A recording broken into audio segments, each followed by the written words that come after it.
Hello दोस्तों, नमस्कार। कैसे हो आप सब। एक बार एक राजा होते हैं। वे फिलहाल क्या कर रहे हैं, अपने सिंहासन पर बैठे हैं और वो सोच रहे हैं मेरे पूर्वज कैसे थे। अपने पूर्वजों की गाथा है जो वो सुनना चाहते हैं। वो मंत्री को बुलाते हैं।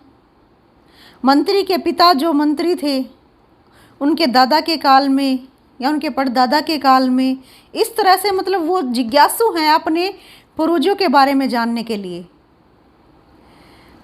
तो इस तरह से वो वीर गाथा है जो उनका शौर्य गान है, वो सुनना चाहते हैं और वो बुलाते हैं और इस तरह से मतलब वो जानकारी लेते हैं। कुछ तो उन्हें पता है अपने फादर से, अपने दादा से, या मतलब उन्होंने भी सुना है, लेकिन दोबारा से फिर उनका मन करता है और वो यह सब सुनकर क्या करते हैं, नेक्स्ट दिन, अगले दिन शिकार के लिए निकलते हैं। शिकार के लिए जब वो निकल रहे होते हैं तो बाहर बरामदे में उनके पूर्वजों की तस्वीर लगी हुई है। यहाँ फादर है यानी पिताजी की तस्वीर है, फिर दादाजी की तस्वीर है, फिर नेक्स्ट चित्र है जो उनके परदादा का, फिर उनके दादा का। तो इस तरह से उनके पूर्वजों की फ़ोटो है जो वहाँ पर लगी हुई है। तो यह देखता हुआ राजा जा रहा था और आगे जो जगह थी जहाँ पर वह पेंटिंग लगी हुई थी दीवार पर, वह सोचता है कि यहाँ मेरी पेंटिंग लगेगी, अब मेरा चित्र लगेगा। लेकिन ये चित्र कितने अच्छे हैं और मेरे पूर्वज कितने वीर थे और कितने सुंदर चित्र उनके लगे हुए हैं यहाँ पे, कितने बहादुर थे वो। तो वो सोचता है कि मैं तो एक आँख से काना हूँ, मुझे दिखाई नहीं देता, एक आँख मेरी नहीं है, एक पैर मेरा नहीं है, मेरी क्या तस्वीर लगेगी। मेरी चित्र तो बहुत ही भद्दी लगेगी यहाँ इनके सामने। मेरे पूर्वजों के पास जहाँ मेरा फ़ोटो लगेगा वो तो बहुत ही भद्दा होगा, अच्छा बिल्कुल भी नहीं दिखेगा। तो वो सोचता है कि मैं जीते जी अपना एक चित्र बनवाता हूँ, अपनी पेंटिंग बनवाता हूँ। तो वो ऐलान कर देता है कि जितने भी पेंटर हैं यानी चित्रकार हैं, वे मेरी चित्र है जो वो बनाए, मेरा फ़ोटो बनाए, और जिसका भी चित्र सबसे अच्छा होगा वो उसको इनाम देंगे, मुंह मांगा इनाम देंगे। जो सबसे अच्छा फ़ोटो, जो चित्र, जो चित्रकारी है जो वो राजा को लगेगी, राजा के फ़ोटो की, तो वो उसी पेंटर को, उसी चित्रकार को सबसे बड़ा इनाम देंगे, मुंह मांगा इनाम देंगे। तो सभी चित्रकार क्या सोचते हैं कि नहीं, क्या खाक तस्वीर बनेगी राजा की, एक आँख नहीं है, पैर नहीं है और ऊपर से भद्दी लगेगी वो, और राजा तो हमें कारावास में ही डाल देंगे, इनाम तो क्या देंगे, क्या पता इतनी बुरी बन जाए फ़ोटो कि मृत्यु दंड दे दें वो, ऐसे में वो क्या कर सकते हैं। तो सभी चित्रकार हैं जो पेंटर हैं, वे आगे आने के लिए रेडी नहीं होते, तैयार नहीं होते, क्योंकि उन्हें पता है कि चित्र तो भद्दा ही बनने वाला है, क्योंकि आँख भी नहीं है, पैर भी नहीं है, क्या मतलब उसको दिखाएं, क्या शौर्य गाथा है जो उस चित्र में हम उसमें बयां करें राजा की, कैसे।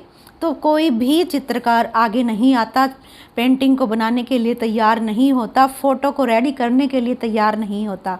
एक लड़का ऐसा है, सिर्फ एक लड़का आया और उसने कहा कि महाराज, मैं आपकी फ़ोटो बनाऊंगा, मैं आपकी चित्र है जो वो बनाऊंगा। तो उससे क्या हुआ, राजा बहुत खुश हुआ और कहता है कि ठीक है, तुम मेरा चित्र है जो बनाओ और बहुत अच्छा चित्र बना कर लेकर आना। और ठीक है, वो जो लड़का है जो चित्र बनाने के लिए वो हाँ भरता है, वो कहता है कि मैं 24 घंटे के बाद आऊँगा और आपकी जो पेंटिंग है वो बना कर ले आऊँगा। तो ठीक है, 24 घंटे के बाद वो लड़का आता है, फ़ोटो को अपने हाथ में ले रखा है और सभी वेट कर रहे हैं, इंतज़ार कर रहे हैं कि ये लड़का इस राजा की कैसी तस्वीर बना कर लेकर आया होगा, जो कि दिखने में बहुत भद्दे हैं, अच्छे नहीं दिखाई देते, ये तो आप सब जानते ही हो कि वही इस तरह राजा की आंख और पैर इस तरह। तो ऐसे में मतलब क्या वो चित्र बनाकर राजा का लेकर आया होगा, कैसा दिखेगा वो चित्र। यानी अब ये लड़का तो गया, बस इसको तो राजा है जो कारावास में डालेंगे, क्योंकि पेंटिंग तो अच्छी बन ही नहीं सकती, क्योंकि अच्छे जब दिखाई ही नहीं दे रहे राजा तो पेंटिंग अच्छी कैसे बनेगी। तो वो लड़का फ़ोटो को सबके सामने ओपन करता है, दिखाता है, मतलब वो पेंटिंग खोली जाती है और दिखाई जाती। राजा देखता है, हक्का बक्का रह जाता है, बहुत खुश हो जाता है, मुस्कान आ जाती है राजा के फेस पर। और वो लड़का क्या पता है क्या कहता है, वो लड़का कहता है कि ये मेरी सबसे बेस्ट मतलब पिक्चर है, सबसे बेस्ट बढ़िया चित्र है जो मैंने ज़िंदगी में ये बनाया है, पहला चित्र है ये मेरा, सबसे अच्छा चित्र है ये मेरा। वो राजा बहुत ही खुश होता है, उसको बहुत इनाम देता है। पता है उस चित्र में ऐसा क्या है, जानना चाहोगे कि फ़ोटो में ऐसा क्या था कि राजा को बहुत ही अच्छा लगा, राजा खुश हो गया। ऐसा चित्र किसी ने नहीं बनाया, वो भी ऐसे राजा का जिसकी एक आँख नहीं है, एक पैर नहीं है। ऐसे राजा का चित्र कैसे कैसे बना सकता था कोई इतना अच्छा। उस लड़के ने राजा को घोड़े पर बिठाया, दिखाया है उस चित्र में, और घोड़े को इस तरह से मतलब उसने खड़ा कर रखा है। यहाँ एक पैर राजा का दिखाया और तीरंदाजी राजा कर रहा है, निशाना लगा रहा है। निशाना लगाते हुए एक आँख को बंद करना पड़ता है, एक आँख राजा की वैसे ही नहीं थी। तो राजा है जो निशाना लगा रहा है और एक पैर जो है वो इस साइड घोड़े पर बिठाकर राजा का दिखा रखा है। यानी घोड़े पर बैठकर राजा निशाना लगा रहा है, शिकार कर रहा है। इतना अच्छा मतलब चित्र वो लड़का बना कर लेकर आता है और राजा खुश हो जाता है। यहाँ हम क्या सीखते हैं इस बात से, यह सब तो ठीक है, इस तरह हुआ, ये हुआ, लेकिन हमें क्या शिक्षा मिली यहाँ, हमने क्या सीखा यहाँ पर इस स्टोरी से। इस स्टोरी से हम यही सीखते हैं कि पॉजिटिविटी कितनी ज़रूरी है। उस लड़के ने पॉजिटिव जो अपना दृष्टिकोण है वो रखा, अपनी सकारात्मकता को रखा, बरकरार रखा और सकारात्मकता को ही उस चित्र में दर्शाया।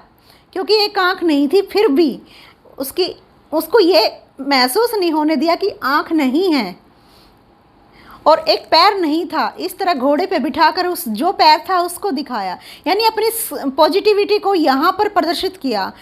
तो कहने का मतलब यह है कि हमें सिचुएशन कोई भी हो उसमें पॉजिटिविटी को नहीं छोड़ना है, उसमें से हमें सकारात्मकता को ढूंढना है, निकालना है, और अपने आसपास के माहौल में भी हमें पॉजिटिविटी को ही उजागर करना है। तो तभी हम किसी भी मुश्किल घड़ी में, किसी भी मुश्किल कार्य में, किसी भी कोई भी मतलब घटना हमारे पास आ जाती है, हमारे साथ हो जाती है, तो हम उसमें अगर पॉजिटिविटी अगर रखते हैं तो हम उसमें जीत जाते हैं। तो पॉजिटिविटी को हमें नहीं छोड़ना है। जैसे उस लड़के ने कुछ भी अगर ऐसा चित्र नहीं बनने वाला था जैसा कि वह बना कर लेकर आया, क्योंकि उसके अंदर सकारात्मक विचार थे, उसने पॉजिटिव सोचा, इसलिए वो वैसा चित्र बना कर लेकर आया। उसकी ज़िंदगी बदल गई, राजा ने उसको खूब इनाम दिया और वह अपने अच्छे से मतलब सेट हो गया और रहने लगा। तो हमेशा हमें भी अपनी सकारात्मक सोच का साथ नहीं छोड़ना है। सकारात्मक सोच बहुत ही ज़रूरी है। हम यही तो करते हैं गलती, सकारात्मक सोच को हम पीछे छोड़ देते हैं और नेगेटिव सोचने लगते हैं। पॉजिटिव हो तो भी हम नेगेटिव सोचते हैं, लेकिन नेगेटिव हो, हालात सही नहीं हो, उसके बावजूद भी पॉजिटिव सोचना, सकारात्मकता को बरकरार रखना, यही तो इंसानियत की निशानी है, यही तो जिंदा दिल की निशानी है। तो कल फिर मिलते हैं एक नए टॉपिक पर। जय हिंद, वंदे मातरम।